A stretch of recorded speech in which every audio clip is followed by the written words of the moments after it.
Greetings, and welcome back to another episode of Joy in the Morning podcast, where we have real conversations about life and faith.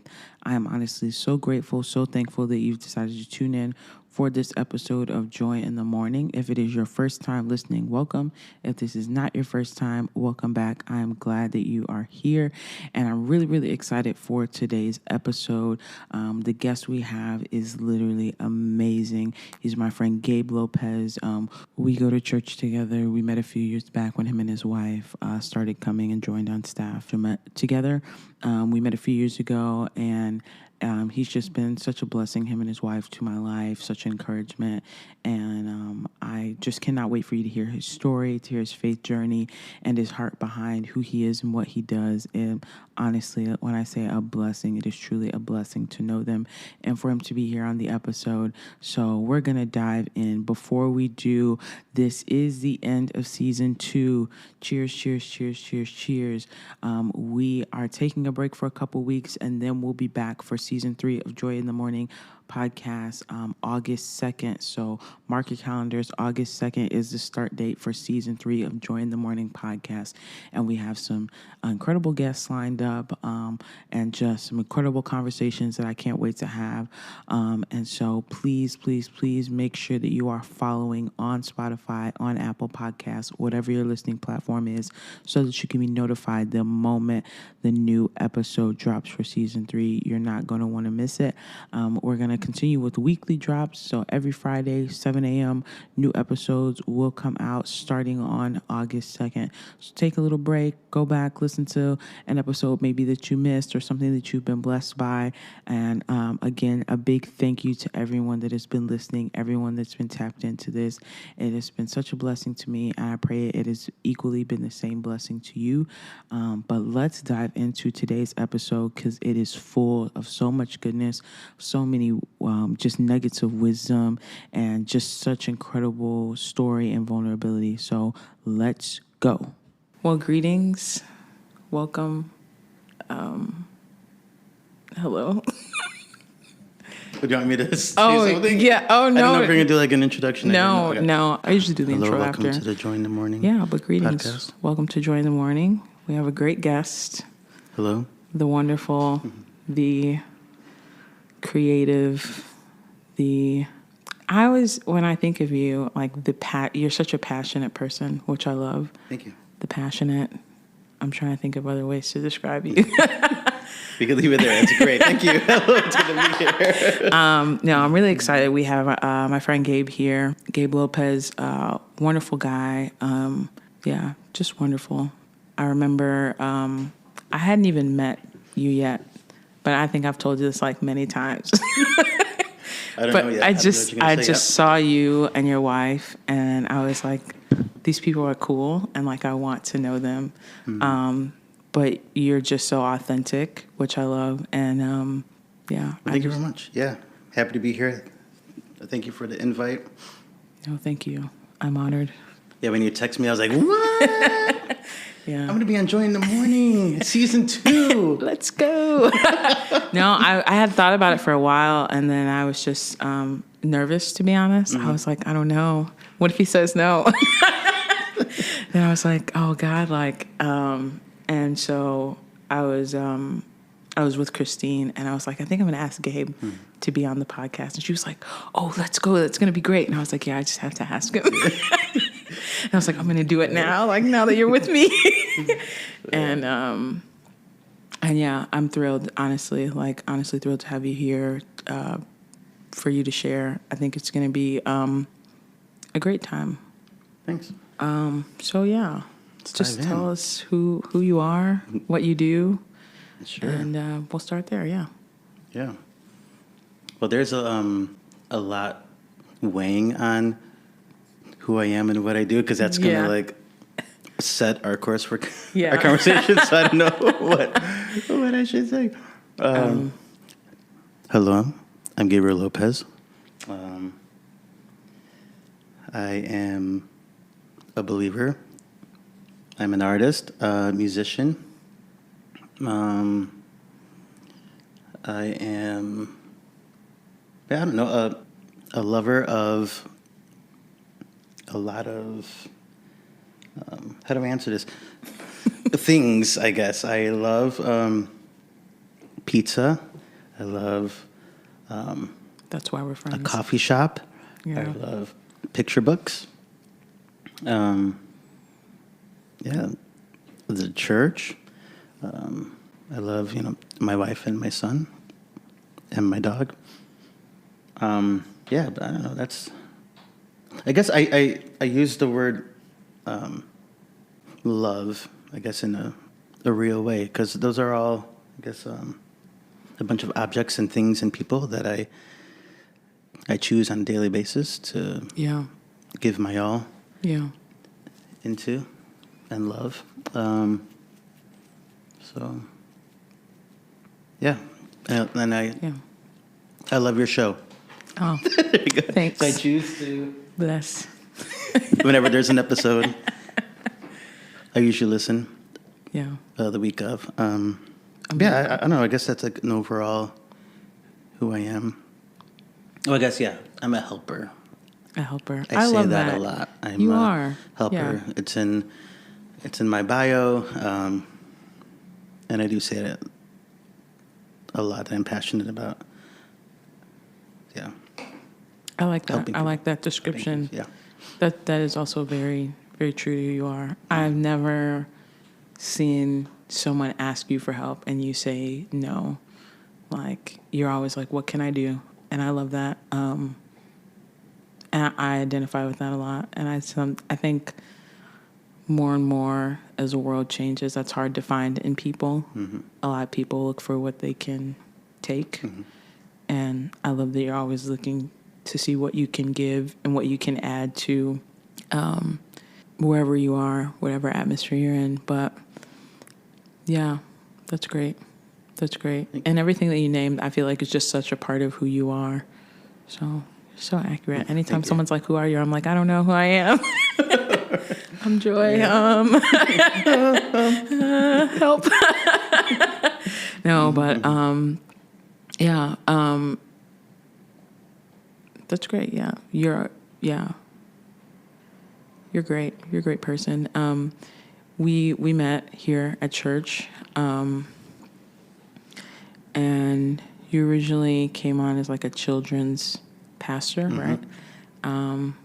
Tell us what you do now, because I'm super excited about what you do now. Like, I love kids. Yeah. I'm all about discipling children. Yeah. But what he does now, no offense, way cooler.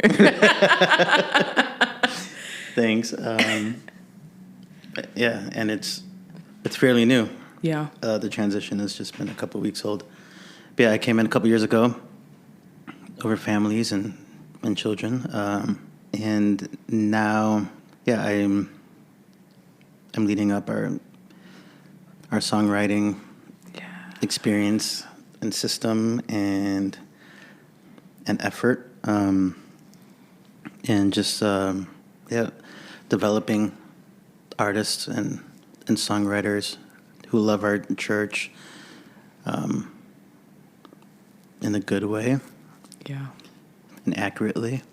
And as a result of that, just writing beautiful songs and honest music, and worship songs. So, I've been having a lot of fun, kind of setting all of that up and dreaming again. And what all that's going to look like, and what God is going to do in this effort. And that's about it. Yeah. He told me, and I was like, this is the best news I've heard all week. It's the best news I've heard all year. I appreciate you also just being excited and encouraging me along the way. Of course. I think we talked about this last week, but I really feel like you're the perfect person for the job because, like you said, you're such a good helper, but also you approach it with such a pure heart, and it's not about like your vision, like an idea of like your own motives, but it's just like you're funneling the heart of the house. And I think that's what's key, and I think that's what's going to make what you're doing so successful. And so, like, when I think about that, I get even more pumped. I'm like, yes. Thank you. So I'm really excited for what that turns into, and I'm grateful to be on the journey with you. But let's get maybe a little bit more into your life. Like, what is your faith journey? What was your upbringing like? Kind of how did you get to where you are now? And I know that's like a a big question, but I can summarize it as best I can. Yeah. So I was raised in the church. My dad's a pastor, so literally born and raised in the church. Which I feel very fortunate experiencing, because churches are messy. Yeah.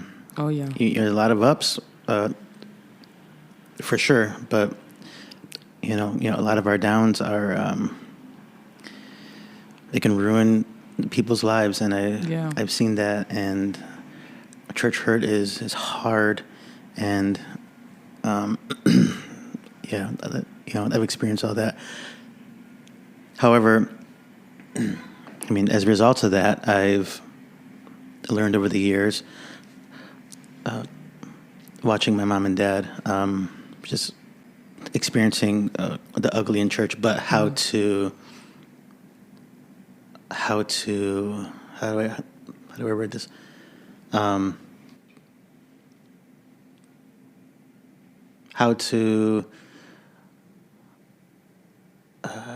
Gosh, my mind just went blank. Can you edit all this out? Take your time. I know. I've watched them handle issues in a healthy way and in a good way. And that's what families are. And our church is a family, obviously, worldwide, but also locally. Yeah. And so they've never given up. And so I've seen that, and I feel like I lived that out. Yeah. The same way that our church is messy because the church is alive, and so that's good. And so I kind of expect hurt along the way, but I guess as long as your heart is right, you should be fine. And the fruits of that are obviously the best and will last the rest of your life. So anyway, kind of circling back, raising that, my first encounter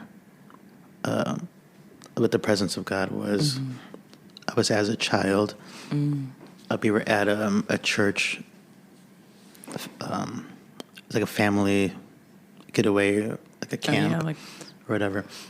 And one of the children's services, I don't know how, but God just moved in a huge way, and our service over in kids, I was lasting way longer than the adult service, and they get turned into like I don't know the word I'm looking for, but kids were laid out, kids were praying over kids, and that's powerful, speaking in tongues, and I remember all the parents were like waiting in the back of the room and by the door, outside of the door. I was with my parents. I don't know how old I was. Might have been 5 or 6 or 7. Oh wow, yeah. Something like at that somewhere age. In that range. Yeah. I was not a teenager, but I wasn't a toddler. I was just in that age. But I'm watching all this happen, and I lean over and tell my dad, I want to do that. And so a group of kids. So you were not like a part of that service. I was involved in the service, but I have a brother who's older. Okay. And he was in the service. I remember watching him kind of laid out and and crying. I mean, all the kids were crying, and and all of that. And so I think we were just waiting on my brother. Mm-hmm. But a bit in the waiting, I was like, man, I want to do that. And so I dove in, and I remember falling out, but just in the sense of like, okay, I know what's happening, like it's not like I'm slain in the spirit, but I was just like, I was laid out, and I vividly, I remember having at least 6 or 7 of the kids around me, over me, speaking in tongues and praying. And then I spoke in tongues.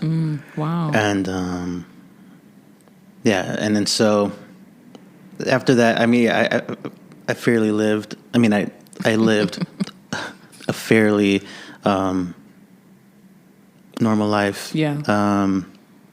But I knew, early on that I was called into worship.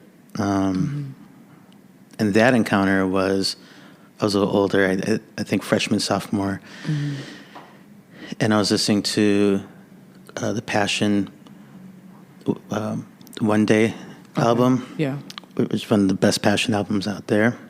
I just remember laying in bed with that album on. I was like, man, this is what I want to do. There's nothing else. This is it. I was leading worship with a bunch of people. I was maybe, I guess I was younger.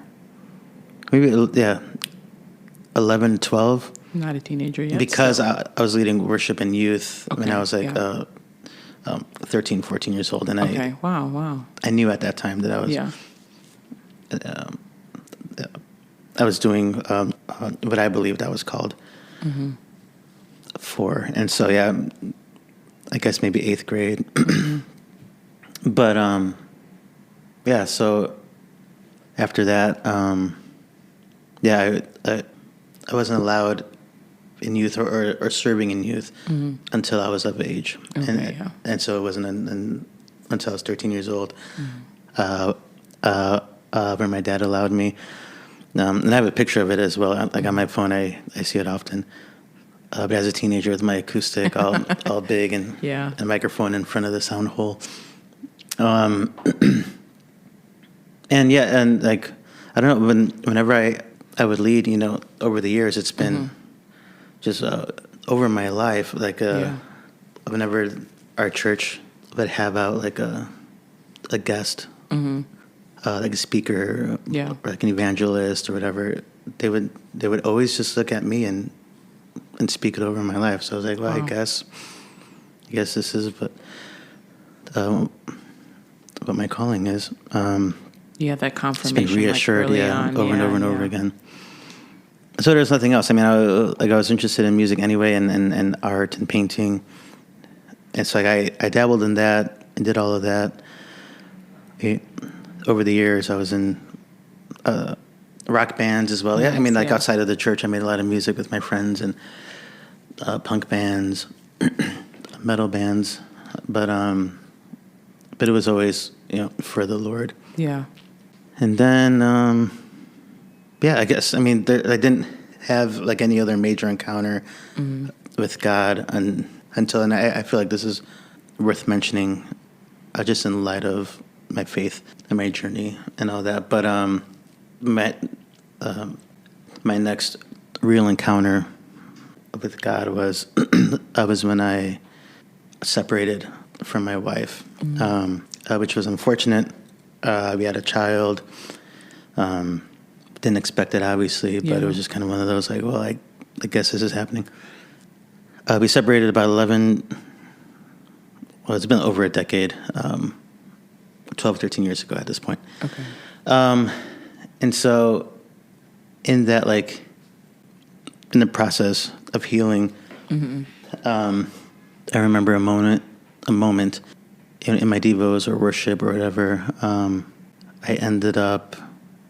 I was sobbing, and then that had turned into a laugh attack. as a result of us feeling an overwhelming sense of his presence and peace and comfort. At that age, I was like 20. How old am I now? 38. So it had to be like, it's like 27 or so. Yeah. 26. I don't know math. I don't know. Yeah, but I was in your 20s. Yeah. In my 20s. So for all of those years, I had called him King of Kings, Lord of Lords, Prince of Peace, our Comforter. I sang all the songs over and over and over again, but it wasn't until being in my bedroom at my parents' house in worship that I literally encountered him as all of that.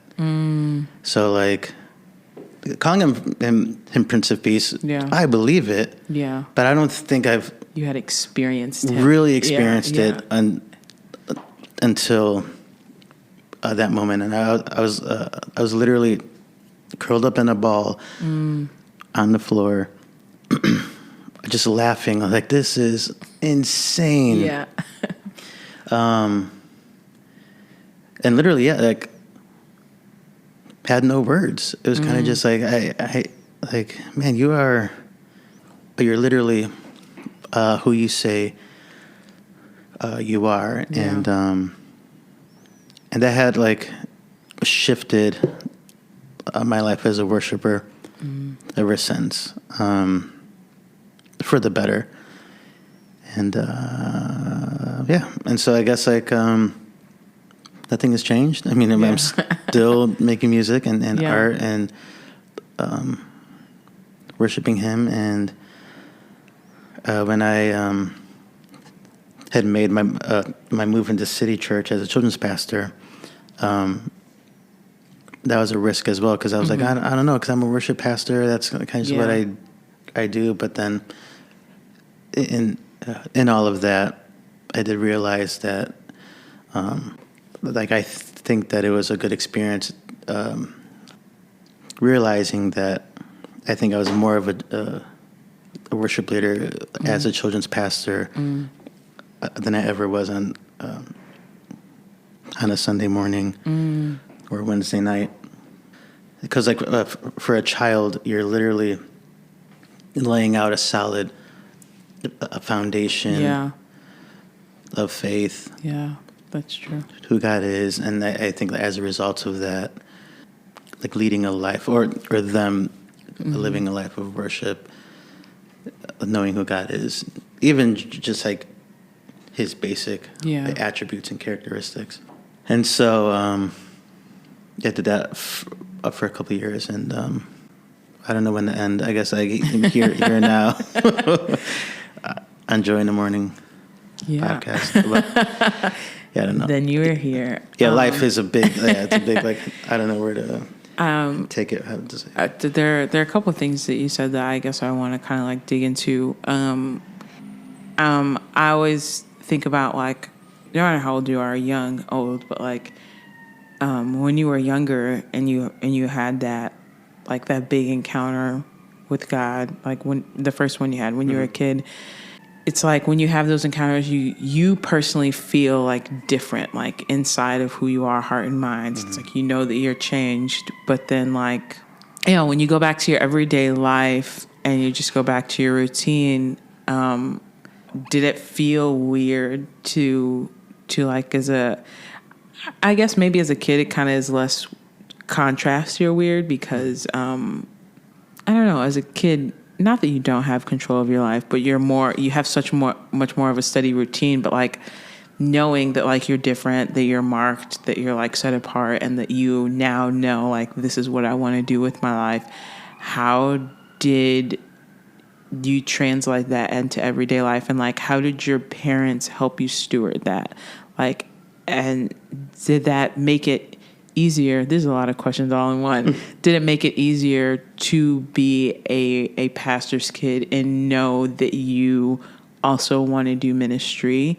Did that take some of that pressure, I guess, off of you? Or like, what was that like as a child, knowing like, okay, this is what I want my life to look like. This is what I'm like going for and what I'm passionate about. Yeah. Yes. There was definitely a level of seriousness that was imparted into my life after that. And then on top of that, just witnessing a move of God that like was literally in front of me and real. I think it's like it's in my mind. Like I close my eyes and I picture it even all these years later. In my life, no one is able to tell me that he's not real. Yeah. And he's like he's just a character. Yeah. Because I've experienced it. Yeah. And I mean, it's happened a couple of other times over the years where I'm like, no, man, this is, you are wrong. Yeah. And like, this is as real as it gets. I gets. have lived it. Yeah. There is light and dark, and the dark is frightening. Yeah. And then my parents, they never we never would do like family Bible reading or whatever. It wasn't like, oh, did you do your devos? Go back up and do your devos. Do your 2 chapters a day. And my dad, he just always like he lived it, and I think as a result of that, I formed like my own habits. My habits and things like that. He was always up. He was always up at 6 a.m. On the couch on his knees every morning. Wow.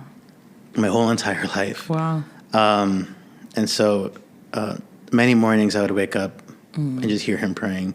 Wow. And I walk past him if I had to be up early to get ready for whatever. And he'd just be praying for the church, like by name.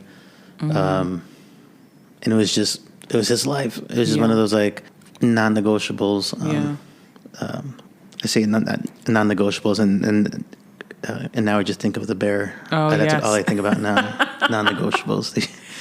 Anyway, and so just it's hard living in that environment and not adapting any of those, any of those habits and things like that. And on top of that, like you're in service, and so like I'm always just getting encouraged. I'm getting challenged. I'm just around, like, all of our friends were either youth leaders, or when I was involved in youth as a teenager, like our church was one of the largest in the city, urban youth groups. We had about like, a couple hundred kids on a Thursday night.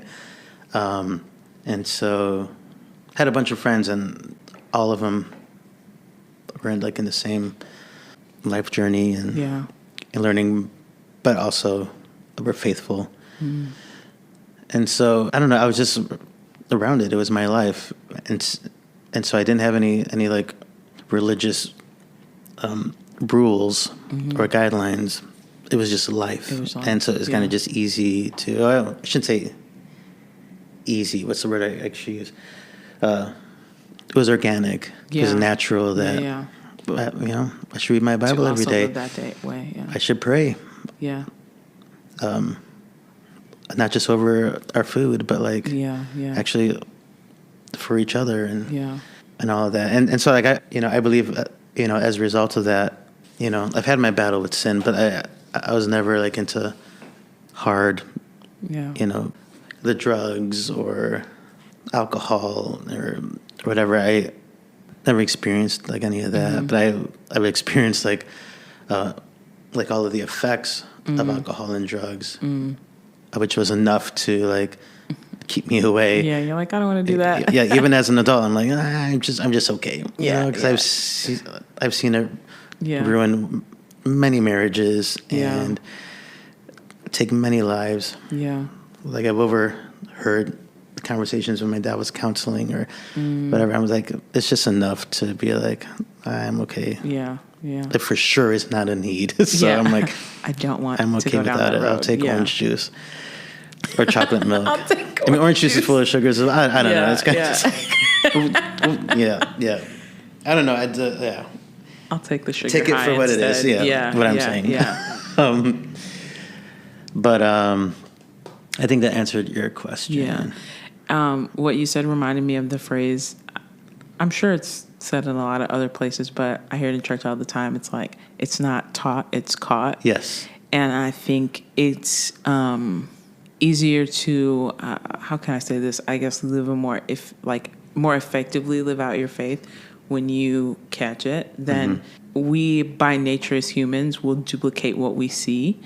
And when someone is just telling you all the time to do something, but they're not living it, like it's harder to, I think, really internalize what's being said and then like apply it in your life. But when you see someone doing the same thing like consistently over and over again, like when you consistently see your dad praying and like reading his Bible and like setting that standard for your family, it does make it easier to just be like, okay, like then I also need to do this without, I don't know, feeling this need to I guess challenge it because you see it and you see that it's working versus just like hearing it and then watching something else happen and then wondering like, oh, is this real? Does this work? But like, I just thought of that, like it's caught, like you definitely caught it and we're like, okay, this is what I want. But like in being a PK, did you hit your rebellious stage or were you just kind of like, no, I've seen, like you said, like I've seen where other things lead. So I think I'm going to stay right here. Yeah. No, honestly, no. However, because sin is more than just, the heavy kind of issues. And, and so I'm not going to say like, oh, there were seasons where I was doing this, but it's not as bad as this. So it wasn't my, but no, I've never walked away from the faith. Yeah. Thankfully, I've never even had my doubts at all. What a gift. Thanks, I guess. It's just uncommon when I think for a lot of most, from what I've heard and experienced, people that grew up with parents in ministry or pastors, like that's uncommon for people like never had my doubts. People are like, no, I just needed to see for myself, Never had my doubts. So I think that is a beautiful thing. Yeah, I think that I acted the most out of line or out of character when I moved out on my own. I was 18 years old, fresh out of high school, and I got my first apartment, and so I was out on my own. I can do whatever I want to do, and I did. I did. I mean, as a result, I got a beautiful son, whom I love. And I wouldn't have it any other way. But I think outside of that, never really walked away or doubted or whatever. I think even if I tried, I think I'd be lying to myself. It'd be like, I know that. I know this isn't this is right. not the best for me. Yeah. So you just mentioned your son, and then earlier you mentioned like you went through divorce, so that you got married pretty young. Yeah. And how did that go? Like, how did you? It wasn't good. Like how did you meet your first wife? How did you end up getting married like really young? Was that something like you originally desired like right away? Like I know some people are like they have that mindset younger, like I know this is like the road I want to go down. So was it like, oh, I know that I want to like right away like get married, have a family, or was it kind of something you stumbled into and then stumbled out of? No, I met her at church. Her family is great. I'm fortunate enough to every once in a while, see her parents, and me and her parents are great. But met her at church, and then I was young. I was a senior in high school, and she was in 8th grade. Okay. Both of us were graduating kind of the same year. It sounds wild, but it's like it's only like it's only 4 years apart. Years. Yeah, but it's not bad. It sounds weird. Graduating 8th grade. When you're younger, it feels more weird. But like, I don't know. When you're older, it's just 4 years. Yeah. But when you're younger, it's made to feel like. And Carla are 9 years apart, and so that's even more. But anyway, and we were just obsessed. Yeah. With each other, and so as a result of that, it was kind of just like, oh, it's you or nothing, like you're everything, and we had our season of like passing notes in church. This is before cell phones or whatever, or like texting each other. That like wasn't a thing. So I moved out on my own, and then got her pregnant, and we're not married, and so our effort in making everything right was just going to City Hall. Married, none of our parents were there or wanted it or whatever. I mean, obviously, we did that. Obviously didn't have a honeymoon, but like I moved her into my apartment, and did the best we could for 5 years. Yeah, we married for 5 years, and we both, were kind of making, or I think we both knew in our hearts that like we're just saying it. I don't know. Because I don't want to put her on blast, because I had my share of mess ups as well. But she ended up having an affair, and I found out by looking at her cell phone bill. Back in the day when they would send you like the whole bill, like every number that's called within that billing period. I never looked at the bill, but like I was acting weird. Yeah. And she was out late with her friend. And I was like, I don't know, something's off here. I don't know. And so, I actually went online and looked at the bill. And then, and saw the evidence. And I was like, well, I'm not a fighter. I've never been a fighter.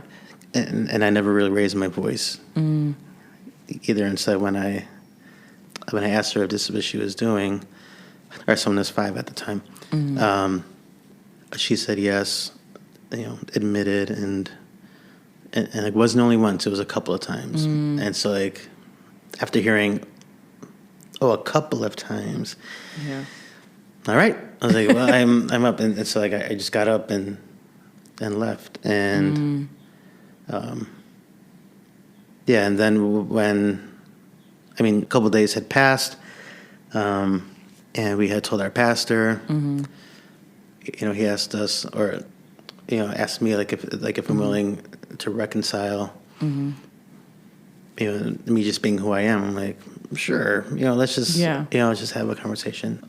So both of us had met with our pastor, and first, he sits us down and looks at her and says, "Hey, do you want your marriage?" She said no, and he was like, well, there's nothing else left to talk about. And so like, he looked at me and said, "Hey, Gabe, go with your dad at New Life." So you were not at your dad's church at the time? No. Okay. They were at a church because like after we got married, we wanted something like our own, on your own, like our own church, and I was raised in a gospel Pentecostal church. Yeah. And so I was like, I think I want like more of the passion kind of vibe, more like acoustic other than organ and and shouting and doing laps, which I love and appreciate. But for us and our family, I was like, I just want more of that acoustic vibe. Yeah. And so anyway, he said, just like go new life with my dad and heal there. And he was like, you could just do whatever you want to do, but just not at our church. And after that, she had told me that she was just tired of acting, which was another sign. I'm like, I think we were just infatuated with each other. Yeah. Early on. Yeah. We messed up. Yeah. And you're just trying to like do the right thing. Yeah. Okay, this is what we're supposed to do. Yeah. Yeah, and it was a fight, and I had meetings with my dad on like I'm feeling this kind of way, and help me, and and he did, but like I guess both of us had messed up on our own, but I caught hers, in the act, essentially, and so ever since then, I forgave her early on. And the guy who was a friend of mine, I forgave him early on because I couldn't be a worshiper and hold bitterness in my heart. Yeah. And, God had tugged me to just look him in the eyes and forgive him and tell him that I love him. And so, because again, like I'm not a fighter, and so I was I'm not gonna do this whole, making you guys look X amount of way, and I mad at you guys and fighting, and it's just not. It's not gonna be the best. Because even if I fight him, I'm gonna lose, and because I just and so I forgave him and her, and I was like, if you guys need anything, just let me know.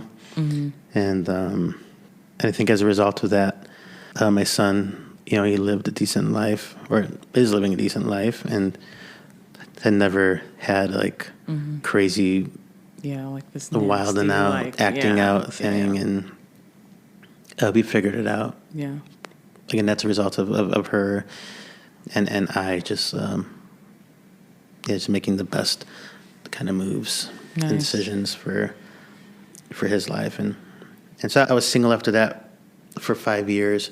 So how old were you when that you were 25-ish? Yeah, because I met her at 18. Yeah, so yeah, about that age, and I learned a lot in those 5 years, and like I was single intentionally because I didn't want to. I just wanted to like figure out our whole mess. Didn't want to involve anyone else into the mess for the sake of my son and all of that. And I'm just not one of those guys who can bounce around from relationship to relationship. But in those 5 years, the reason I mentioned all of that, like, I don't know if you've taken God on dates at all, but I did that a couple of times. Yeah, I never did that.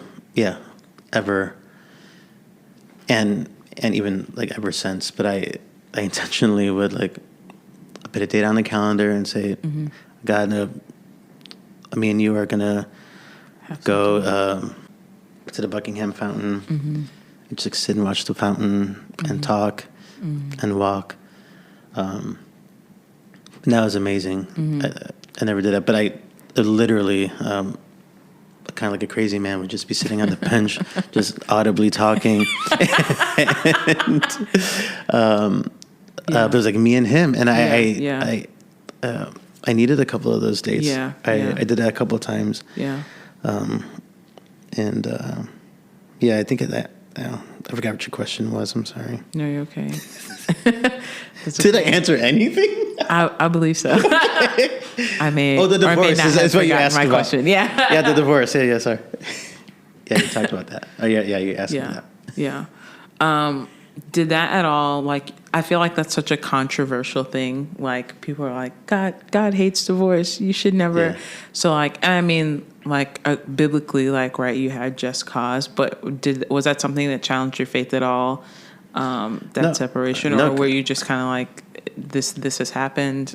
I can't stay in this. Yeah, no, our covenant was broken. Yeah. And it wasn't like, I'm not feeling you anymore, so I'm out. Yeah. It wasn't anything like that. Yeah, no, there was a literal it's like affair. Yeah. And breaking our covenant. Yeah. And so which allows a divorce.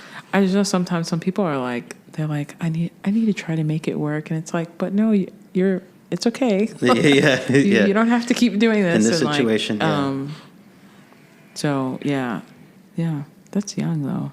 To I feel like experience all of those things, but I like how you intentionally like decided to spend time like healing, spend time like walking and talking with God. That reminds me of something that I've been thinking about a lot lately, which is like really truly believing that like God with us, like God, like believing so much that God is like right here alongside of you, like no matter what, and like believing that enough to like talk to him as if he is just like another person alongside of you. And it sounds like, you've had an authentic relationship with him from a young age. So it's easy to continue to like walk in that. Yeah. And to believe that when life is at its best and life is at its worst. And I think that is something that can be hard to depend on or like really believe and like put to the test. 'Cause like, when things are great, it's easy to be like, yeah, God, and like talk to him. But then like when things are bad, it's easy to feel abandoned by God. Yeah, but that was at the time when I encountered him in a whole new way. When I was in the bedroom on the floor in the ball. It was after that where I was, it was kind of just this whole like renewal or actually like revival literally in my life. Where like he just encountered me fully, and then so I was on this kind of new like journey, this worshipful like kind of life where I was like, man, I'm gonna take you on dates. I'm gonna. It became more personal. Yeah. I think also when you grow up in church, it's you're always, it's easy to take for granted, like how you're saying, like, I would sing, he's Lord of Lords, he's King of Kings, Prince of Peace, all these things. And those are things that, like, like I always point to my mind, like, in your mind about God. And based on, like, reading the word that, like, oh, this is truth, and I believe this. But, like, when you really experience God, like, and you have this encounter, you now know based off of experience, it definitely changes things. I think just makes it more real to you. I know the different encounters I've had with God, it always took like what I knew in my mind and made it this heart thing and just so experiential. It's like I can't deny God as a healer because I've actually experienced it. And before it was something I knew and I believed based off of what I had seen for someone else and I had read in my Bible. But then when I experienced healing in my body on my own from God and I had that encounter, it becomes this like, I can't think of the right word.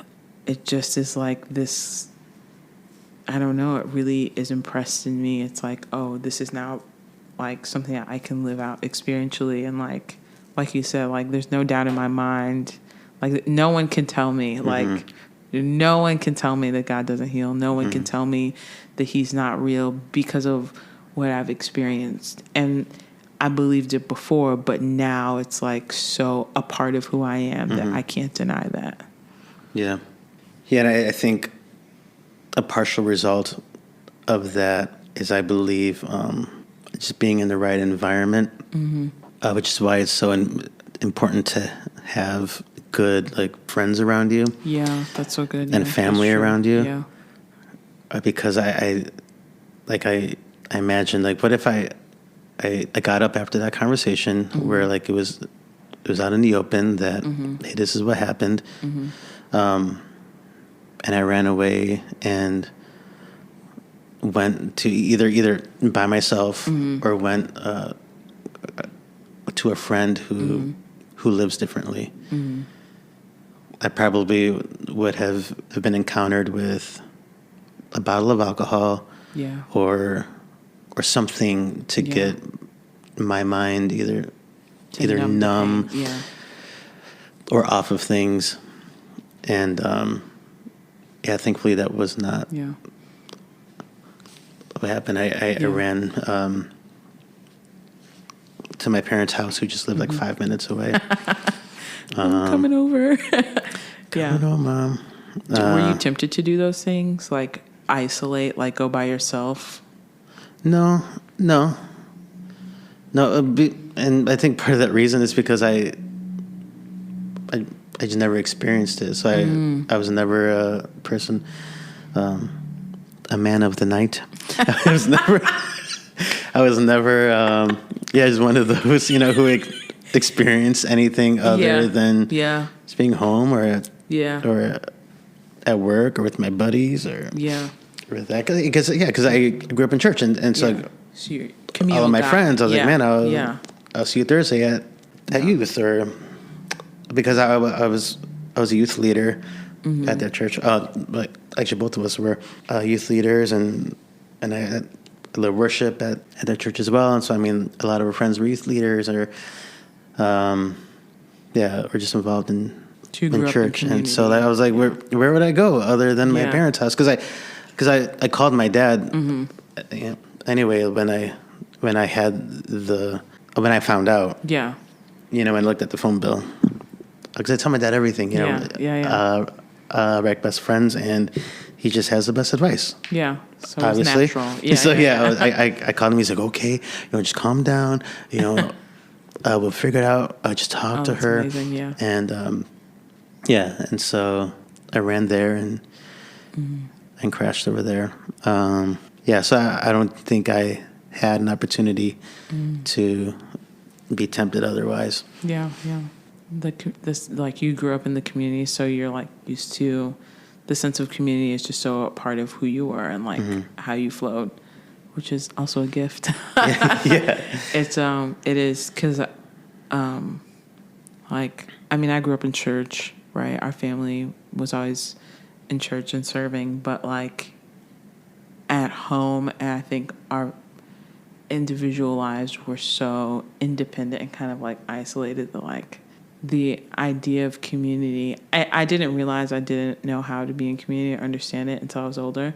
Because like I served and I had friends at church and like, but I always also had this very separate like, so when something happened, for me it was just always natural to be like, oh, I'm going to go by myself now and figure this out, because my home life was so separated like that. It's like, everyone was in their room or in their own little world. And so if I probably like went to sit down and talk to, I could do that with my dad, like talk to my dad, but if I went to like sit down and talk to my mom or something, I'm sure like most of the time she would like assume something was wrong. But not having that sense of like, oh, when things happen in life or as I experience life, like I can rely on my community, was so foreign in a way to me. And I was like when other people would tell me like, oh yeah, I talked to my mom, I'd be like, why would you do that? It's so weird. But it's definitely, I think, a gift and a saving grace. And it also reminds me of this book I read, but it talked about, and you mentioned this earlier, like the church being a family, and like what that looks like if you actually like live it out, and if we actually think in that context, and that like, the church is over here, my personal life is over here, but like when you think about it that way, it makes it, I think, so much more beautiful and something that's in a way like easier to give your life to. I mean, and it is encouraged in Scripture, Yes, it is. Good company is so everything. Encouraging, Good company is everything. Yeah, because it's easy. I think a lot of people with church hurt are like, I don't need the church. And it's like, but you do. But you do. Like, yeah, you can have a relationship with God outside of the church, but being a part of the church only makes our relationship so much richer and so much better. And like, it makes it easier when you go through different like life challenges, or like, you know, you said like, you know, you experienced this and then you were able to immediately like, you had that rhythm and pattern in your life. Oh, like I'm going to turn to my community. I'm going to turn to my family. And I think that's beautiful. And I pray that more people are able to have that, and that they're able to understand the richness of like what comes with community. Yeah. It's not just like being around people that are going to like shame you, but like they lift you up. Yeah. And it's literally what had happened. But you know, when our pastor at the time told me to go to New Life and Heal with my dad. Yeah. I mean, I did exactly that. Yeah. You know, it wasn't only my dad and my mom. I mean, you know, it wasn't only him, but a bunch of the pastors at New Life were just like, that's who I walked with. And so they would hold me accountable, ask me all the tough questions, and make sure that I was either reading good books or just things like that. That's what I experienced. Yeah. When I healed with my dad, it was a bunch of the pastors, who circled around me and made sure that I was healing all right. Yeah. And again, not that I was blameless, but I mean, it's like I was obviously hurt, but like also mainly hurting for my son. Yeah. Because I never, obviously, no father or parent wants that kind of life for their child. Yeah. To be in two different homes. But so it was just a lot that I worked on with this, the pastors at New Life, and so I'm grateful for them.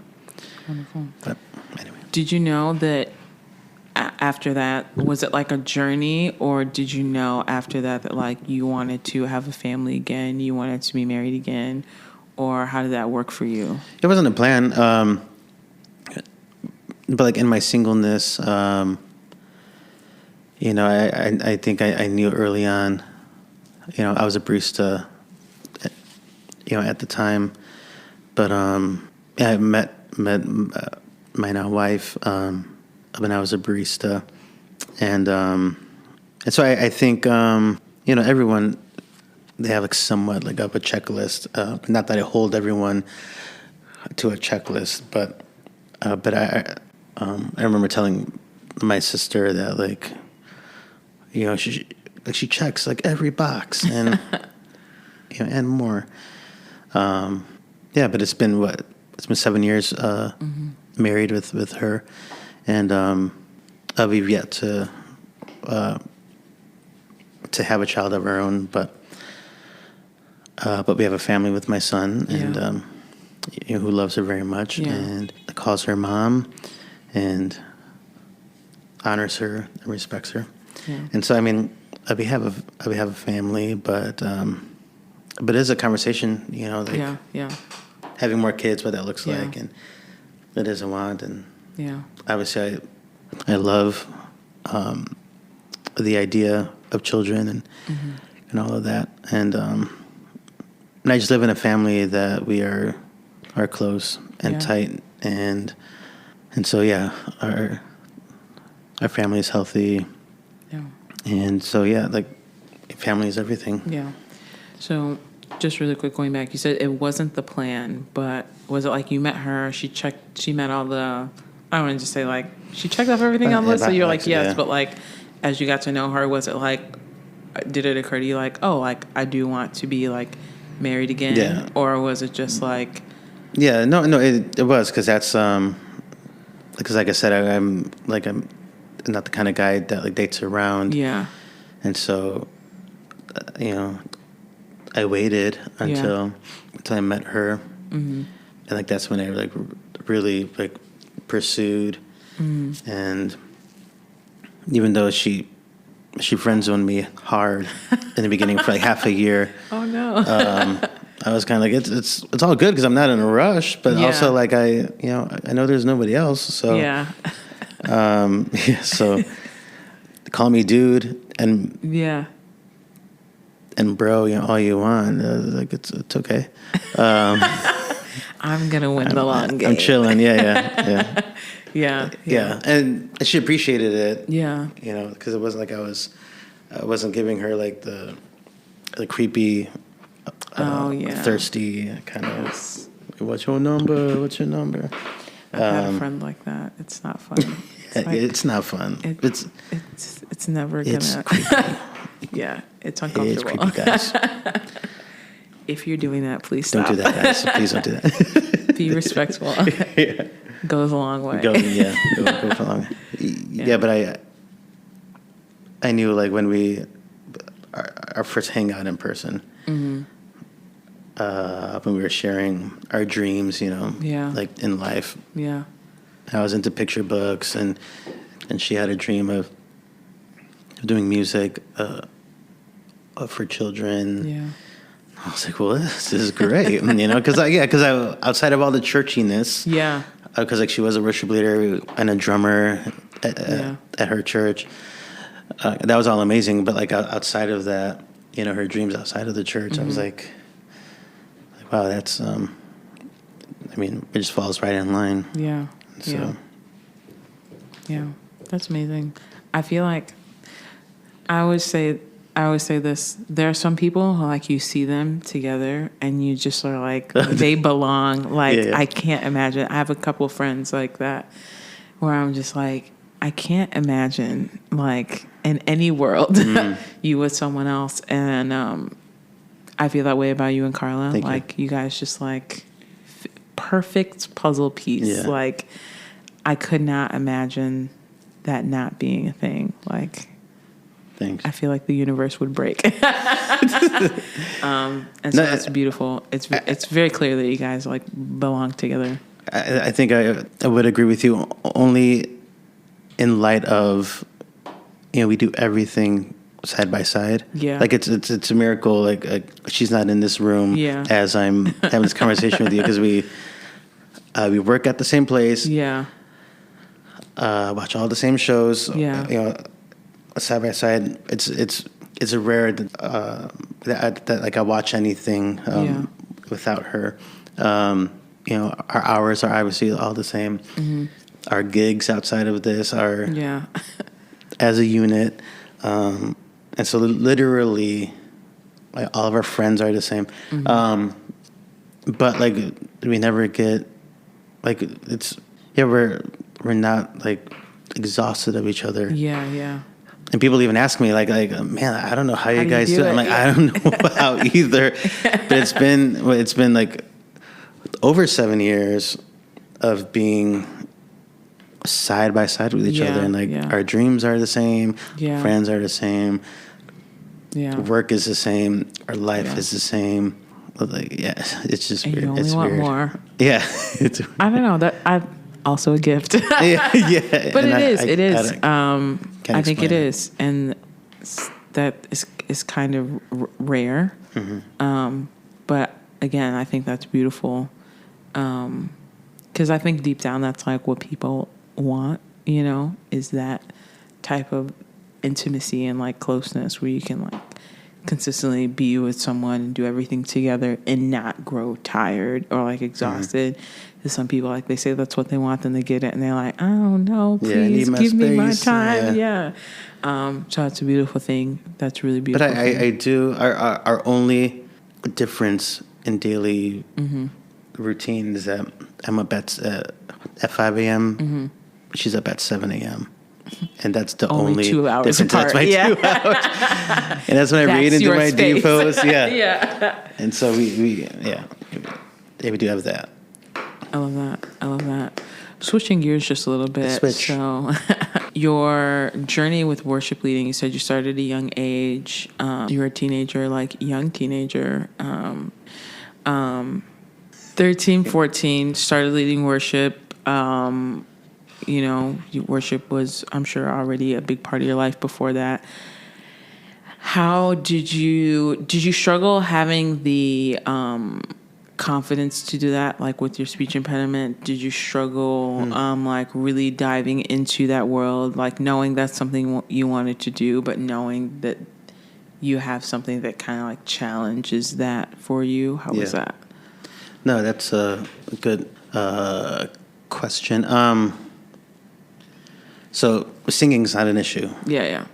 And so, like, even though I would hit a block, you know, on a word, which happens often, I don't have that issue when I'm leading worship. Even when I'm encouraging our church or giving an exhortation, you know, introducing the lyrics, never an issue.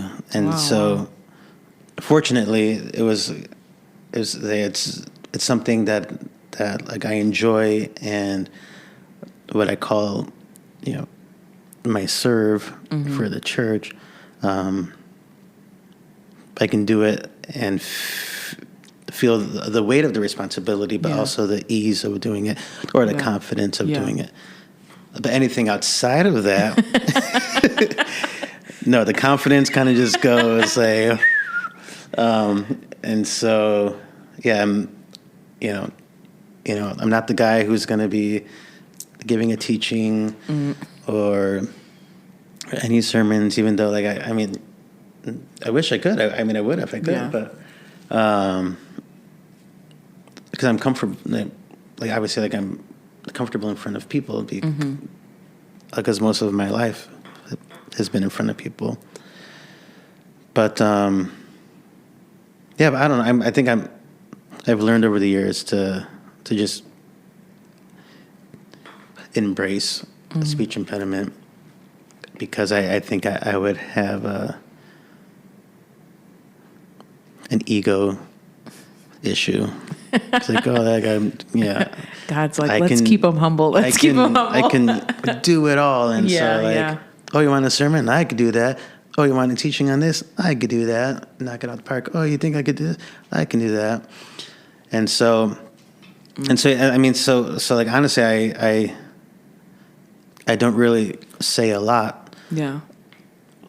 Because I know I can't. And so, like, honestly, it's like in meetings, you know, I'm usually the one who's just like, I'm just sitting like, oh, okay, yeah, that's good, yeah. Because I know, I mean, it's like, as much as I would want to offer something to the thoughts or conversation, I just don't. And so I keep a lot of things in. And so, so my avenue is music making and worship leading, and I do enjoy just the idea of just making music as well, because I did a lot of that. I mean, as much as I led worship, I led worship also via altar calls. Yeah. And so just getting up and playing from the heart. Yeah.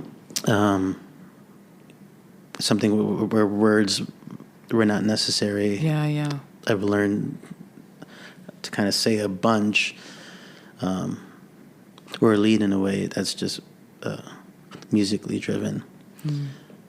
And so so there's not much of a challenge or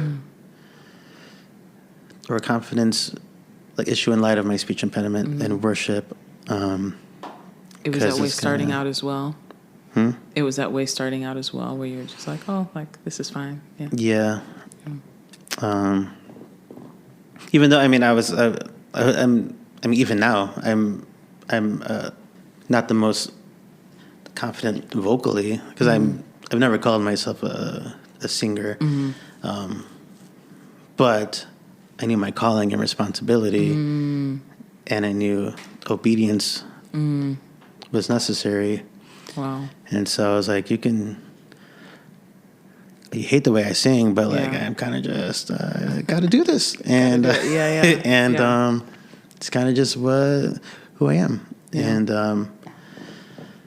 so so I guess the confidence, especially like as a teenager, and my crackly voice and higher register girl sounding voice, it was kind of just like.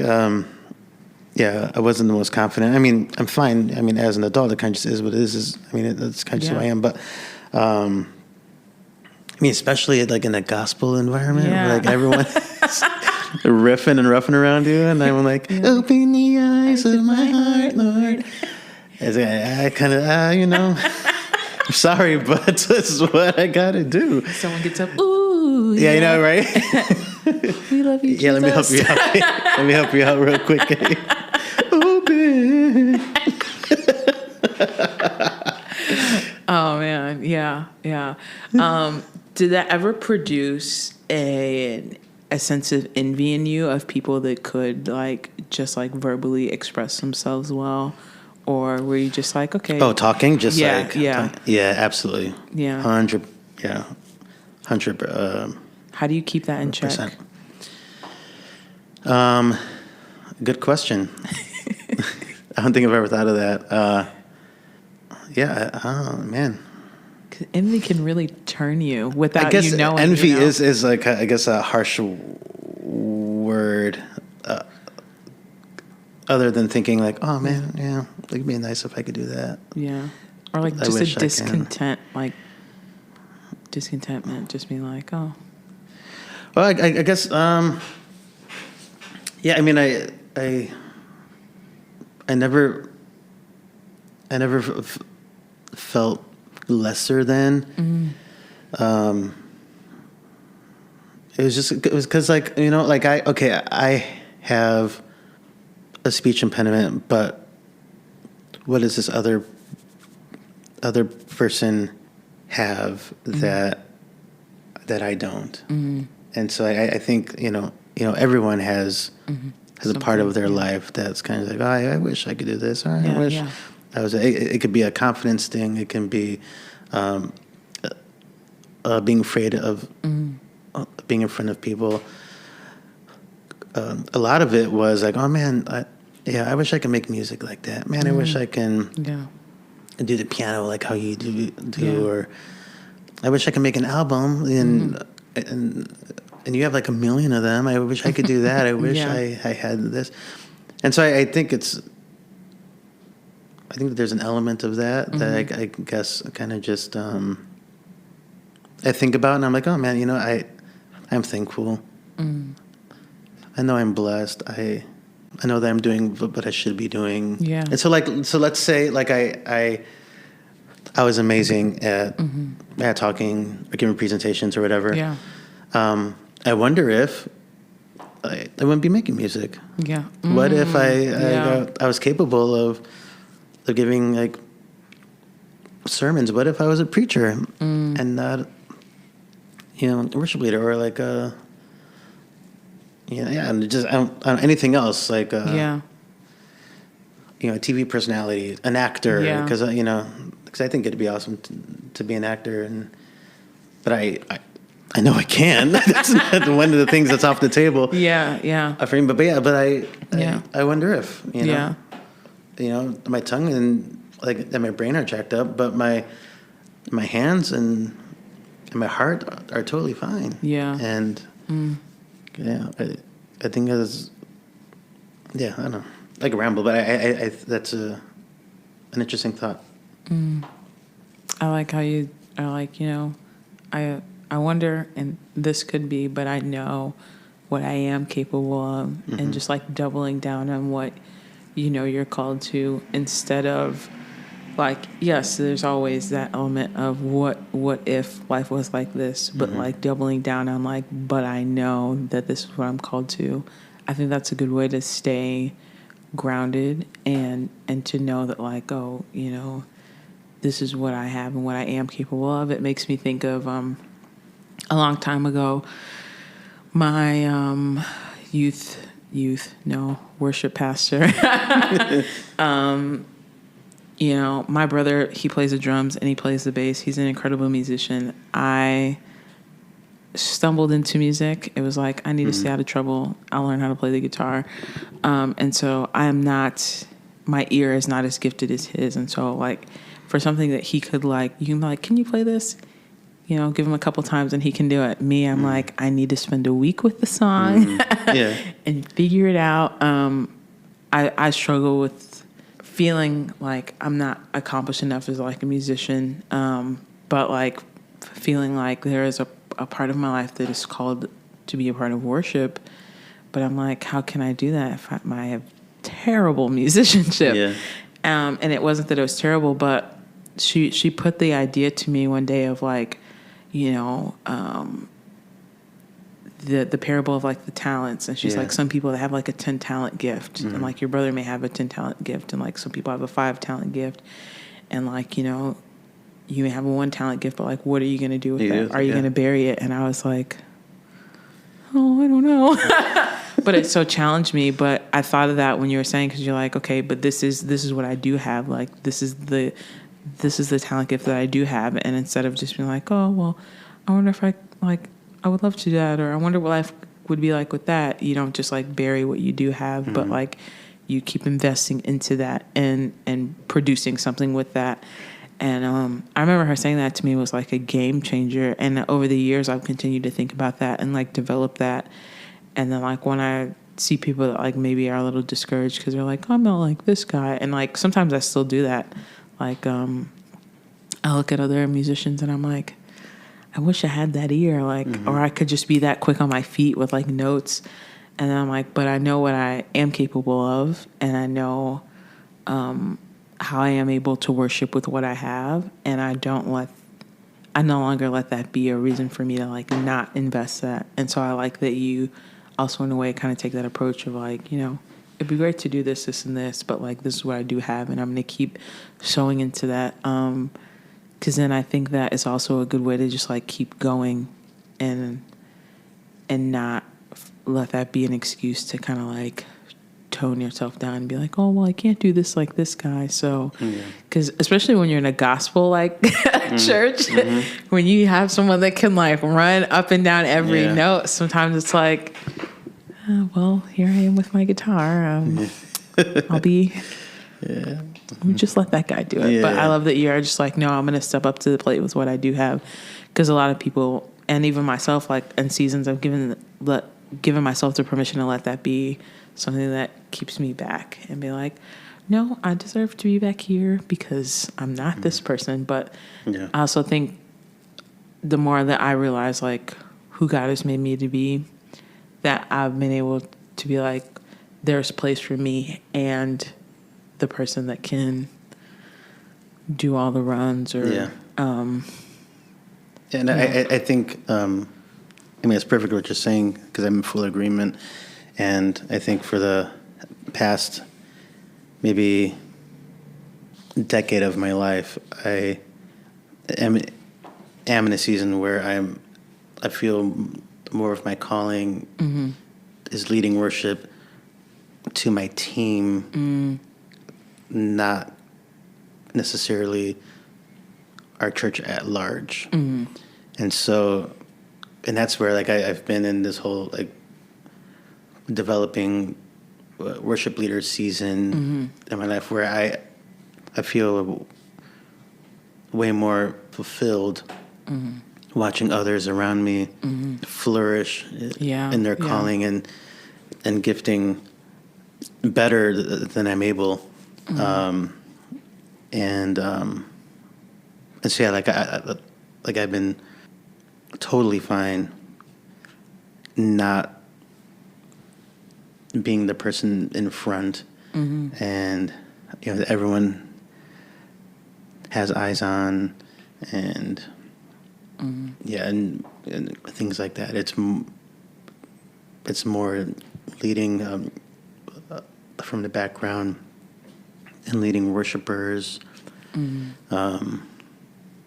of more so like a coach. But I've just been in that whole vein where again, like I mentioned with children, like I feel more of a worship leader as like a developer and leading teams and with children and musicians and singers, even though like it's not vocal ability, but it's you have like or like worded another way. It's not like vocal ability, but it's heart ability. Yeah, 100%.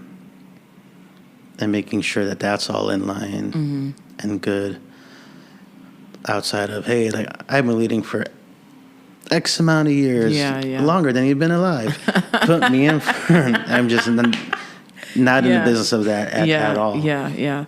And so having that whole, speech impediment issue is kind of like, that's like, I'm not a teenager anymore. Yeah. Crying in my room, painting pictures with the figures with holes in their throats. I used to do that. Did you do all that? the time? Yeah. Oh, wow. And so I'm broken. See this hole? That's me. Yeah. Oh no. So yeah. So emo, but just not in that season in life anymore. Yeah. Oh man, you surely made me think. I guess one question is: Did you? Was that a thing for you? I think when you're called to worship at a young age, there's this idea that like I'm gonna be, in a stadium leading millions.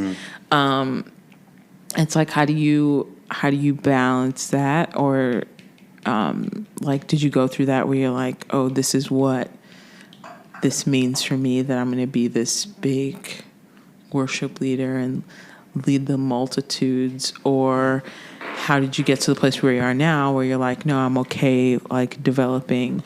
Was that ever a thing, or were you kind of always just like, no, like I know our place? Or was it a journey of like finding your place? Well, it was, or both. That was one of the many words, over my life by like one of the evangelists or prophets that like I've encountered.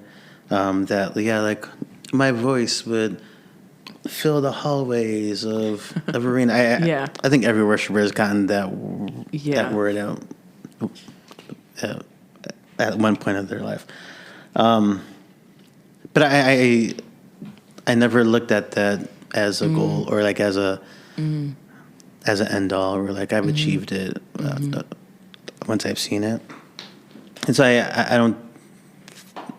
I can't recall a time where I was planning all of that out. When I was a teenager, one of my goals was being part of Passion, because I was just a passion source. I just loved them. But ever since, I think it comes to just like maturity and age. But God is capable of doing, whatever He wants. So like, if He desires that, if I get, opportunity to end up doing that, then glory to God. But like, it's not like I'm going to think of that and say, I made it. And like, it's just because, no. This is me. I ask because I think even like not young worship leaders, I think a lot of times people realize they're called to worship, and then that's like the idea or the goal. It's like, let's not get into that conversation. Now I need to be elevation.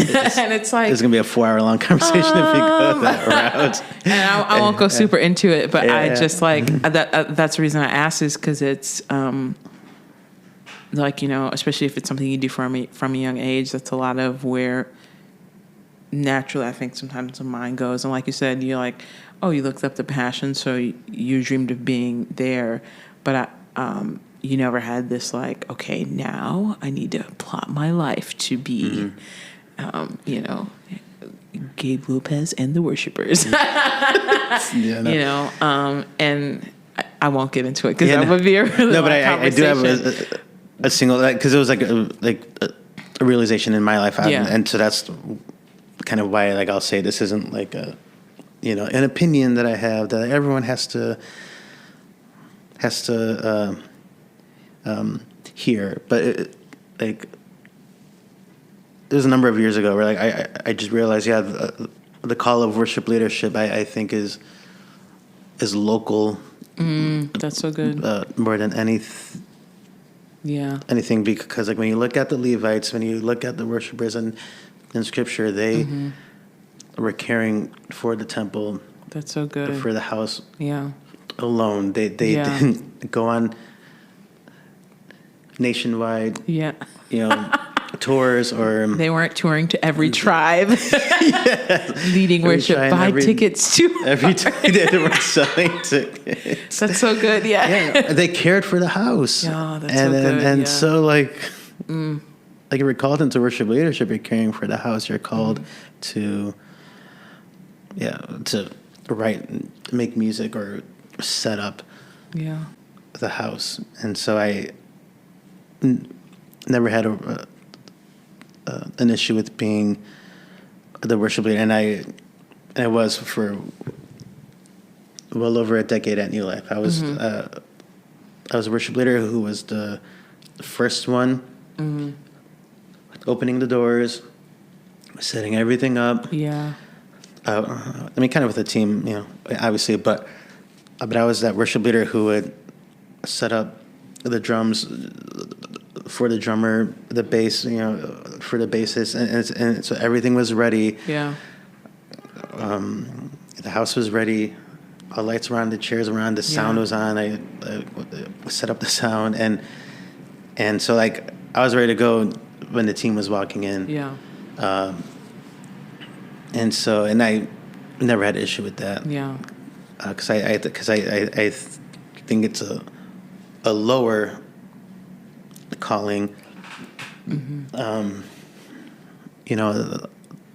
a worshiper to be, or worship pastor or leader or whatever, but it's one where you're like in the nitty gritty of it all. You're doing life with people. You're leading life groups. Yeah. You're doing the hospital visits. You're setting up. Yeah.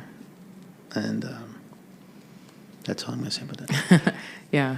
When you describe it that way, it reminds me of in the Bible when the disciples were like arguing who was the greatest. And then Jesus goes like, the greatest is the one who serves. And I think if we think about worship leading in that aspect of not like who's going to stand out and be the star, but like how are you going to deepen your serve to the house, deepen the serve to your team? Like that is what makes you like the leader, or kind of like shine,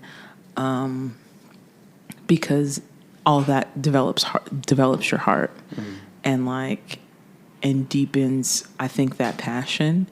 And so I love that you describe it that way. And I also think that like you said, a lot of times you get a word about being a worship leader, like you're going to sing to thousands, but like over your like 10 plus years, you've reached, right? Like how many people? And I remember when I was younger, one of my friends, we wanted to start a worship group for a while. We were like, we are going to be, right? Because we had these words about you're going to impact so many, like thousands of people with your worship. And so we're like, yeah, let's start this group and let's do this.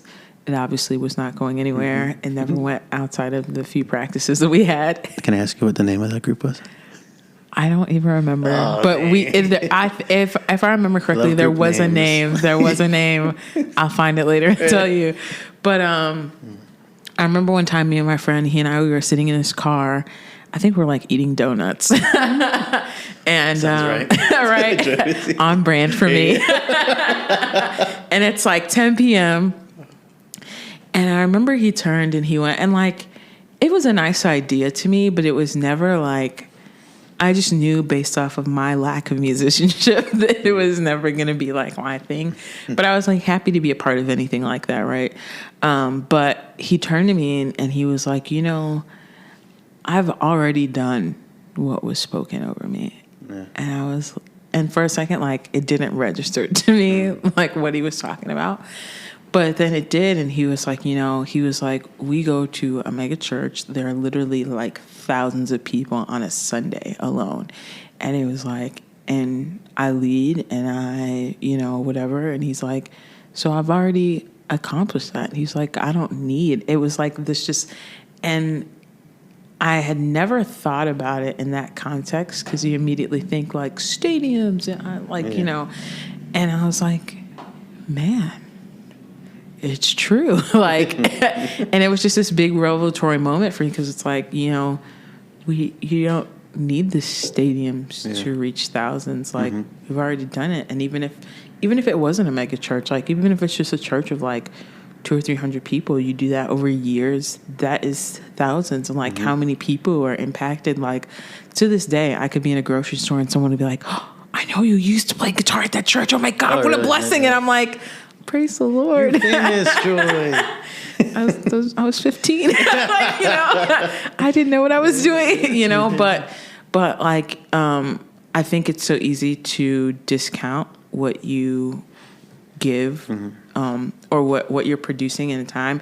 If you think so big picture that you're not like thinking, if you think like how the disciples thought in that moment of like, okay, what's going to make me the greatest, or which one of us is the greatest, instead of thinking like, how do I just deepen my serve where I am? How do I give all I am in worship on a Sunday morning versus like making this master plan to, and this is so vital because it takes it out of the solely music umbrella in light of worship. Like if you just deepen the serve and love for the church, you very much are a worship leader, 100% in that sense. And think of the lives and the ripple effect that you as a worshiper are having. Because it's more than the song, it's more than all that. I said I wasn't going to get into it, but I kind of did. But yeah, I love that you describe it that way, and I pray that like more generations will have that realization of like, this is what worship is. Because I'll leave it there. But praise God. I have so many thoughts about that.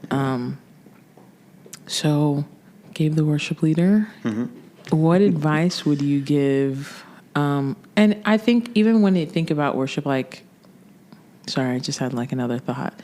Outside of music, like, how do you worship God with your art outside of music? Oh yeah, I love that. I like having fun with God. I play with Him. I like saying that God is young. Yeah, and I love that. God He's is a young. playful God. Yeah. And so, and he loves having fun, and so many of times I wish I could do this on a daily basis, but I don't. But like, I'll just do art. I'll like draw a picture. I'll do whatever. Even songwriting.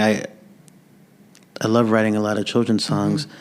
Because a lot of them are fun, and have immeasurable value in light of the lesson or whatever that the song is about.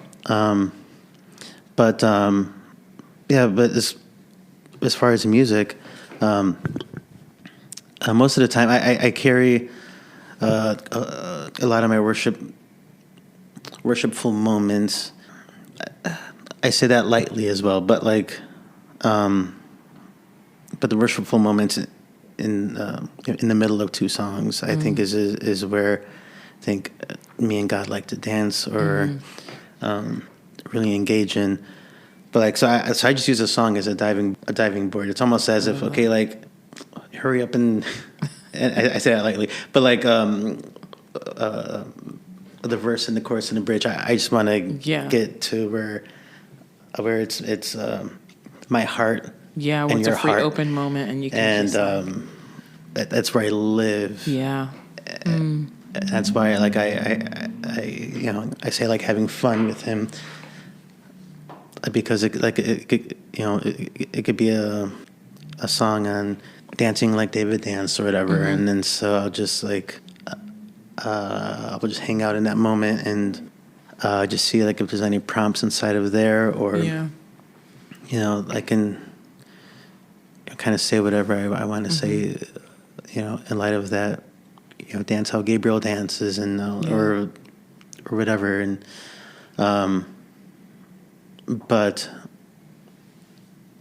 I think bottom line is like, how do I do that? It's kind of just like, it's just having fun. Yeah. And getting rid of all of the expectations.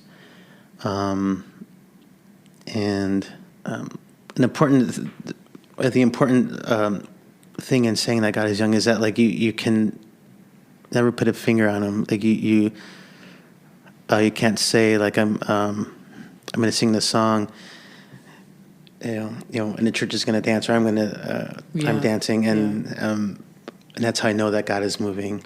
Or I'm going to sing this song and like to get on my knees and encourage like all the church to bow and sing together, and that's when God's moving. Like no, he can, you know, sometimes he moves them and nothing, you know, is going on, or sometimes he's moving like in the boring, you know, parts of life, or I can't say that. I can't put him in a box and say God's going to do this, and that's how I know he's moving. Because like he could do whatever he wants, and so but what's important is that I position myself or position, you know, if I'm leading anybody in a place where he can do whatever he wants, as long as he's getting glorified, but just making room. And it's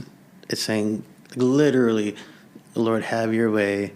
And like, if you want me to get on my head and the rest of the song, I'm going to like sing on my head, then that's what you want to do. And we're going to do that. And if you want me just like singing la la la, the rest of the way, be glorified, because I am nothing but a vessel and a tool to be used to either lead or to sing the song or to paint this picture or whatever. And so I hope I made sense. How would you encourage, like, for the other art forms outside of music? I feel like there are a lot of creative people, and then there's not always room to, I think, how can I phrase this? In like within the church aspect or structure, like there's not, I think now there is with like technology and like graphic design and all those things, but like sometimes it's hard to think of like how you can contribute your art and your creativity to church and to the house of God. And like, how would you encourage someone that like they are creative in other ways, but they don't know how to bring that expression to the house? Like, what would you say to that person? I'll say to that person? Yeah. Say like, first of all, like, God forbid we be a church that doesn't include other mediums of art. I think I'm using that word right. Any forms like all the other forms or art. And Lord knows we can only do our best. But for 10 years, I led monthly worship nights consistently every last Monday of the month. And you were at like our last one, something like that. Worship gatherings, but it was literally that environment where I know on Sunday mornings we are like on a time limit, and you know, we're on mission to you know, share the gospel and worship and preach. That's kind of like just what on Sunday mornings, and so there isn't always room or time to open the doors up to like, hey, if you are like a whistler and, have an amazing whistling gift, like, would you lead us in a special as offerings going on? And whistle your little heart out and have us, be a blessing to us. There just isn't always room for that. And so me and a couple of friends of mine, we did these worship gatherings intentionally for involving all artistic expression with a goal of being in an environment and using a talent or gift as an expression of worship. But what I noticed a few years in was that the people would arrive with their papers and pencils or colored or markers or whatever, but like 15 minutes in, that pad of paper like is on the floor and they're just like or closed and they're just on their faces and just want to sing. And so I think I don't know, I haven't fully figured out what it looks like exactly to be passionate about origami or something and leading worship with pieces of paper. But I do know that I think as long as you're holding a talent loosely and surrendering it, in His presence, I think that's a good like beginning kind of posture of your that's a good posture. Yeah. It's just saying like I feel like I'm gifted in so and so or this, and in my devotional time, I can have fun with it. Yeah. Let's read my Bible and do origami. Yeah. And as you're smiling, let's do scripture and origami, and and I'm just gonna I think upon His goodness. Yeah. And make a crane, and Lord, it's gonna be the best. Best boat. Crane. Best. Yeah. It doesn't have to result necessarily in people on their knees. Yeah. And you're on the platform making cranes. And right now we're going to take a moment. We're going to invite Sister Sharon to come. The origami ministry. And she's going to make cranes for us in the presence of God. Would you be blessed? But I think at the end of the day, it's one-on-one. Yeah. And just as long as you're glorifying Him in that moment and having fun, I think that's important as well. I agree. I think sometimes there's this idea of okay, I have this gift. I need to sow it back into the church, which is good. But I think also sometimes we can over spiritualize it, and I think to be okay, but sometimes just okay, be the most skilled you can be at that thing, and then when someone make it a way that you can share your faith, and invite people into the faith community, and let it be a part of your witness. I think sometimes. We forget, I don't want to say we forget, but that I think that can hold a lot more value than figuring out how to invite the whistler or the origami maker into a Sunday service. But it's how do we encourage them to be the best that they can be on a Sunday morning, so that when they are engaging in that art form, that as their life, it's an act of worship, but also that it's drawing people in to that and inviting people into worship with them. And maybe they're can be a life group of whistlers. Yeah. I was just going to mention, Yeah. that as well. Like maybe you launch a life group where you can talk and do life while folding paper. Or whatever it is. But I was going to say, I think most importantly, I would say like if you're doing it on your own, I think that's what is most important than the advertising it in front of people. Because the heart of the worshiper is all that matters at the end of the day. Yeah, 100%. So I think I was going to say something else in light of that, but I forgot. It's okay. Praise the Lord. Praise the Lord, everybody. As we wrap it up, we've talked a lot about, you leading worship in the corporate like church space, right? And your start to that. How I started thinking about like I think it's in Romans. I'm terrible. I do this every time. Ever calling scripture addresses? Yeah. I think it's Romans 12. Okay. Right? Yeah, where it talks about like our lives, a living sacrifice, your active worship. How do you position your life, like outside of music, as worship? I know it's different for everyone, but just curious. Yeah, no, it's it's first and foremost kind of because that's a foundation for. Yeah, but I mean, if you define it, I think therein lies the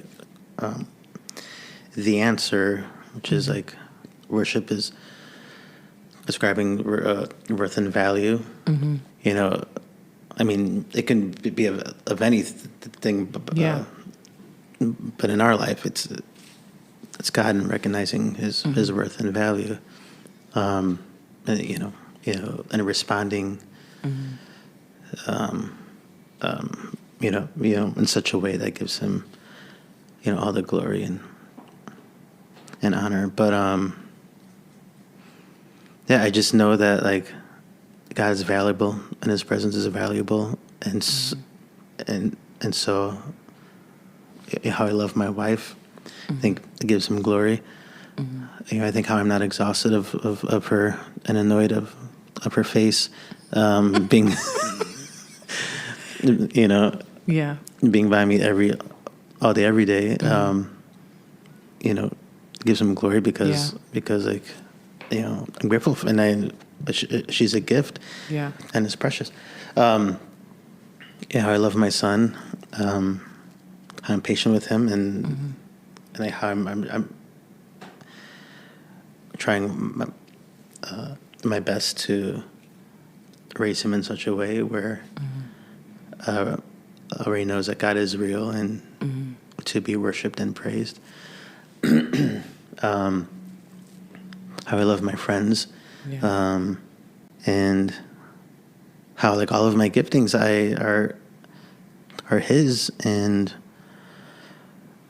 like how I lead my family is to just bring Him glory. And I know that sounds like a cop-out answer, and I'm trying to like say this as normally as possible, but I guess I like even songwriting. I try to write about other kind of things in my life, but outside of children's music, I just like I'm not able of writing anything else other than how awesome he is, and it's kind of just what that comes out of me naturally, and so like I think it's just like it's core values, and I don't know. I don't know. It's core values. It's basic manners, and love in its rawest form. And I mean, to not complicate worship, I think it's just that. I know like everything is made by him and for him. And so, like I try not to be selfish about anything, because it's like, who am I? I don't know. So I hope that answers that question. No, that's good. I think that's key. I think we do overcomplicate it, and we're like, but I think the living our lives for worship is like in everything we do, like doing our best to honor God and let him get the glory out of it, no matter how small or big it is. And I think sometimes we're like, it's easy to be like, just to overcomplicate it or over spiritualize it. Like, oh, this is worship unto God, so we must. But it's like, no. And taking the trash out, like, am I going to do this in excellence in a way that's respectful, like to my neighbors? Am I just going to let trash like go everywhere? Like, do you know what I mean? To the smallest thing like that, of like, I'm just going to do this to the best of my ability, but then also like to leading my family, I'm going to do this to the best of my ability. It's going to give God glory and like honor the people around me. And I think that is what matters, and that's what pleases God, because that's also how we set an example and with our lives, and that's really important, to not overcomplicate it or to not over spiritualize it, but to just be so practical and like, okay, like my life is worship just by me doing my best for God to get glory out of every part of what I do, from the moment I open my eyes to the moment I close them. It's not about like, how can I wrap every part of my life up with this neat bow at the end of the day, be like, okay, God, look at what I did, this, and this. But it's just like, oh, I'm going to live like most authentically for God every day, and I want him to get glory out of that. And even like to the point of like when you look at my social media, I never post any of the videos of me leading worship on Sundays or wherever I'm at, because I don't want attention for that. That's good. And not to, I got to be careful when I say that, because I have a lot of worship leader friends who are always, sharing videos and it's of not them wrong. singing. Yeah, it isn't. And however, I don't know. I don't want attention for that. Like, I don't want to put on my bio that I'm a worship leader. I just, and not that there's anything wrong with that, because I have a bunch of friends who have that, but for me, I kind of just want to see, or I want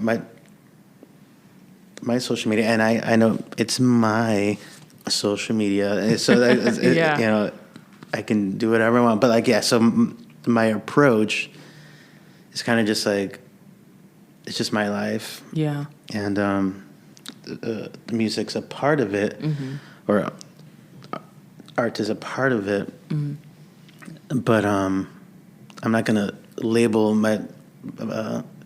myself a worship leader and just blast it in front of my face, like, here's a riff, or like, here's me, doing devotions, and I have a camera pointed at me to then share that on social media. Like, no, that's me and God. It's like nobody else's business. Hopefully, out of my life and how and like showing how I love my family, or my friends, lifting up my friends, or coffee, it's kind of just like, like how I live my life. It's kind of just like, hopefully it's pointing you to Jesus, or at least making my life look like, it's a nice life. Yeah. As a result of just who I hang out with and who I am. Yeah. Behind the closed doors, but also in public. May my life, lead you closer to Jesus, and I can only hope. Yeah. And it's not going to be as a result of me singing on Sunday mornings and showing you that, but it's what I'm doing on Monday afternoon, or what I'm doing with my son, or just what I found funny. Yeah, that's so good. That's so good. And I also think it's like, and again, I have a lot of worship leader friends too, and it's like, I don't mean any offense when I say this, but sometimes I kind of think, like, when I just see it a lot, like sometimes like a Sunday evening or like Monday, and I'm like going through my social media and I just see everyone's thing, and I love it. But I also think, like, there's nothing, like, you have nothing to prove. You know what I mean? Like, you don't have to prove this. Like, the proof should be in your life. And posting that does not mean that you're trying to prove something. But I like that idea of just, like, it's how I live my life. Hopefully it's pointing you to Christ. Yeah. And I think that's important, because I think that's what we're called to. And, like, so many times, like, throughout the Gospels, I think, like, that is what Jesus is trying to drive home. But I like that. I just like your view of that. And yeah, because like who also loved himself, Lucifer, and who also said, "Hey, look at my my musicianship. Look at how good I can sing. Look at how I'm leading worship." Yeah. I don't want to go down that road. Yeah. But for me and my just your personal media, conviction I just want to be is careful. Yeah. That I'm not going to say, look at how I'm singing the song and look how it sounds amazing. Let me know how amazing I sound. Because God forbid I do that on Sunday, but then I mess up on Monday or I'm a jerk on Thursday, Friday, and that's just not a good look. It's not a good look. That's for another episode. Yes, that's for another episode. Oh, I just remember, like, when I was younger, the more involved I got, like, I was involved in the youth group at church, and that was the time where I was really, like, in high school, like, I'm an atheist. And then I was like, but I have to go to church on Sunday because my parents won't let me do anything else. But I think the more I got involved, the more visible I got, like, once I started, like, being a worship leader, playing guitar. But then I also, like, had a very obvious double life because I'm, like, dating women and, like, going to the bar, drinking every night. I started to grow very conscious of, like how, like, what that looks like. And I'm like, oh, like, and it wasn't out of shame of, like, oh, I'm ashamed to be doing these things and I don't want it. But it was, like, deep down inside, I had this, and I still have this passion to draw people to Christ. And I want that to be in every aspect of my life. And I just started being really aware of, like, me being at the bar immediately after church getting blackout drunk is not, and so it wasn't about being ashamed or even, like, who I dated. It wasn't like, oh, I don't want to do this because I don't want anyone to see me. But it's like, I know that this is tainting my witness, and I don't want to do that. But also, like, I want to live this life that I want to live, and so. I mean, again, that's for another episode. Yeah. I quickly found out. Yeah. And that's all of us. I mean, I think that's why we pick up our cross daily. Yeah. Yeah. And as hard as it is, that's also why devotions are so important. Yeah. Not that it's a religious practice, but it's also like, it's just getting our mind in place. Yeah, that's so good. Because we can easily wake up in the mood or wake up with, like, oh gosh, I just want to do what my flesh wants. I just wanted to do it because it's rainy outside. This is how I get when it's gloomy, or this is how, this is how I get. Gabe. You have a rainy. Yeah, I just want to do this. I want to do that. I'm just saying in general, but I think that's why meeting with him every morning. Absolutely. It's just a reminder, like a restful and peaceful reminder that I am nothing and he's everything. Yeah. And he's good for me. And he is just what's most important. And it's a reminder that I am weak. Yeah. And he is mighty. And it's okay, like, if I'm feeling such a way. That doesn't make me a bad person. Yeah. But Lord, just don't make me fall and act on those. That's good, yeah. On those feelings. And so after that, it's kind of just like, all right, like, and hopefully I set my, my day, on a good foot, and and don't end up falling, but that's so good. That's so good. Love that. As we wrap it up, do you have any final thoughts? Anything you would share with anyone, with a fellow creative, a worship leader, or someone that has a similar story to yours? What word of encouragement would you give? Yeah, there's a lot, but our days are only getting darker. But in light of that, I guess that was literally what I was going to say, is be the light in that. That's so good.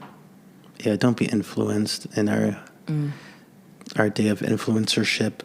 Don't be influenced. Don't be influenced. Yeah.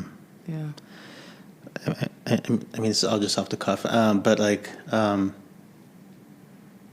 thinking of just like what I'm telling my son in these days, because I think it's relevant. But it's hard following Jesus. He never said it'd be easy. Yeah, that's so good. Picking up a cross is not easy. No. It's basically impossible, but I think as long as we're trying, that doesn't mean we lost. I think like my dad would say that all the time. Battling is good because it doesn't mean you lost. Yeah, because you're in the battle. Like that. Battling is and doesn't mean you lost. Yeah, it doesn't mean that you lost. So, but it's worth it all. Yeah. And so I think, and I know that our days are only going to get harder and harder. Yeah, but just don't give up. That's good. I would just say that, and take that however you want to hear it. Don't give up. It's hard, but it'll be worth it, and I'll just be the light for people in our dark days. Yeah, truly. Shine bright. Shine bright. Shine bright. Shine. I know, yeah. And everything in the Tyra Banks when I say that too. Well, thank you. Thank you for sharing. Thank you for agreeing to do the podcast. And I don't think I said this in the beginning, but oh my God, I'm about to get emotional. Ooh, joy in the morning. Oh, joy in the morning. But thank you. Thank you for sharing. Thank you for your encouragement to me, starting the podcast, doing the podcast. It means a lot. Okay. It means a lot. And I don't know if I'll ever be able to put into words how much your encouragement means to me. Even before I started the podcast, you were one of the people that were constantly like, so how's it going? And I could probably never tell you how many times like that day was like, I'm just not going to do it. I'm not qualified. My life is a mess. I have nothing to offer. And then here you would come like, hey, join the morning. How's the podcast? And I'm like, I don't know. I'm trying to get it together. But that push meant the world to me. And even still, your encouragement and you're not just like, oh, great job on the podcast, but like you actually like listen and you're like, I really love this and I love this. And I'm like, it means a lot. And so I'm very grateful. I'm very grateful to have you as a supporter and also here as a guest. And I'm excited to hopefully have you back. But I appreciate everything that you shared today and your vulnerability and your honesty. So I'm grateful. Thank you. Thank you. We're just waiting on the merch. Thank you for listening. That concludes this episode of Joy in the Morning podcast. I hope you were blessed by this episode and by this season of Joy in the Morning. We're going to take a break for 2 weeks and we'll be back August 2nd for season 3 of Joy in the Morning podcast. Remember to follow and rate on Spotify and Apple Podcasts or wherever you're listening so you can be notified as soon as the first episode of season 3 drops. Also remember to follow on Instagram for updates at Joy in the Morning pod. Thank you. God bless you. And we'll see you in the next episode. Yeah.